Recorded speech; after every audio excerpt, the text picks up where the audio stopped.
La sortie du chapitre 1107 de One Piece est prévue pour le 19 février 2024, mais un résumé complet de ce chapitre a été publié. Ce résumé révèle des événements intéressants qui se déroulent sur les Dighead car les pirates de Barbe Noire ont enfin fait leur apparition et ils pourraient préparer quelque chose de bien plus sinistre que les fans ne l'avaient supposé. Katarina Devon et Van Augur sont les deux pirates qui sont arrivés sur les Dighead et qui sont enfuis après que la première a touché l'un des 5 sages, Saturne.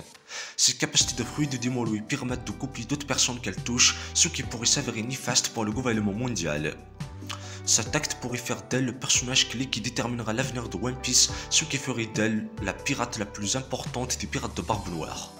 Voyons les conséquences possibles qui pourraient apparaître à l'avenir car Katarina peut maintenant copier l'apparence de Saturne, voire plus.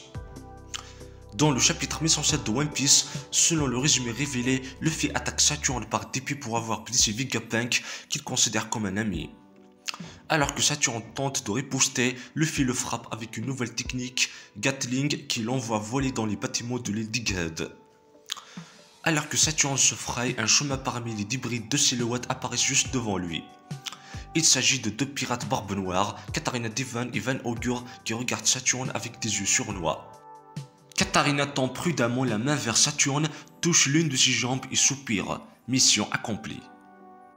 Une brave conversation s'engage entre les pirates de Barbe Noire et Saturne, qui ne comprend toujours pas pourquoi des personnes aussi puissantes travaillent encore sous les ordres de Marshall D. Teach. Alors que Katarina déclare Barbe Noire spéciale, Saturne évoque la lignée de son capitaine qui est le fameux D. Saturne tente de les attaquer mais Augur les embarque, Katarina et lui, sur leur navire alors qu'ils prévoient de s'enfuir. Avant d'être recrutée comme une pirate de Barbe Noire, Katarina Devon était tristement célèbre sous le nom de Crescent Moon Hunter. Pendant son séjour à Impel Down, où elle a été recrutée par Barbe Noire, elle est restée la femme pirate la plus dangereuse, jamais emprisonnée dans cette prison. Elle a mangé le fruit mythique du diable Zoan, Dog Fruit, modèle renard à 9 queues. Ce fruit donne à Katarina la capacité de se transformer en renard à 9 queues et de se faire passer pour n'importe quelle personne qu'elle touche. Cette capacité est assez similaire à celle d'un autre fruit du démon dans One Piece, le fruit du démon Clone Paramecia qui est actuellement en possession de Bonchan, l'ancien pirate de Barkworks. Il était auparavant en possession de Kolozomi Higurashi, la vieille femme qui a interrompu le combat entre Kaido et Oden et qui a été tuée par le premier. La seule différence ou avantage du fruit de démon de Katarina par rapport à celui de Bonchan est qu'il peut même cloner la tenue originale de l'utilisateur qu'il touche.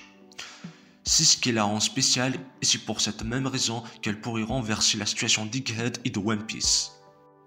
Elle peut désormais se transformer en Saturne quand elle le souhaite, ce qui a pour première conséquence de l'amener à se mêler du gouvernement mondial. Elle pourrait infiltrer le Marijoa sous l'apparence de Saturne et accéder au trésor caché. Comme Saturne est en train de se battre, il n'a pas le temps d'informer le gouvernement mondial de ce qui s'est passé.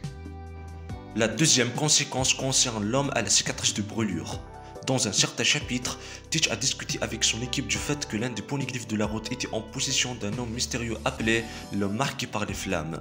Le fait que Katarina ait maintenant l'apparence de Saturne pourrait signifier que cet homme n'apparaît qu'en présence d'un noble du monde. En utilisant les pouvoirs de Katarina, Barbe Noire pourrait donc viser un autre poneglyphe de la route.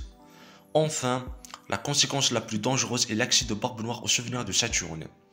Comme Pudding est toujours dans la présence de Barbe Noire, ce dernier pourrait utiliser les pouvoirs du fruit de démon de Pudding pour accéder au souvenir de Barbe Noire. Les fans pensent que le fruit de Katarina lui permettra d'accéder au souvenir de son adversaire. Il pourrait s'agir d'une crise nationale car Barbe Noire pourrait avoir accès à la connaissance du cercle du vide, à la véritable identité d'Imo et à bien d'autres choses encore. Bien que ce chapitre ajoute de nouvelles conséquences aux théories des fans de One Piece, il laisse également entendre que l'une des théories les plus populaires est vraie.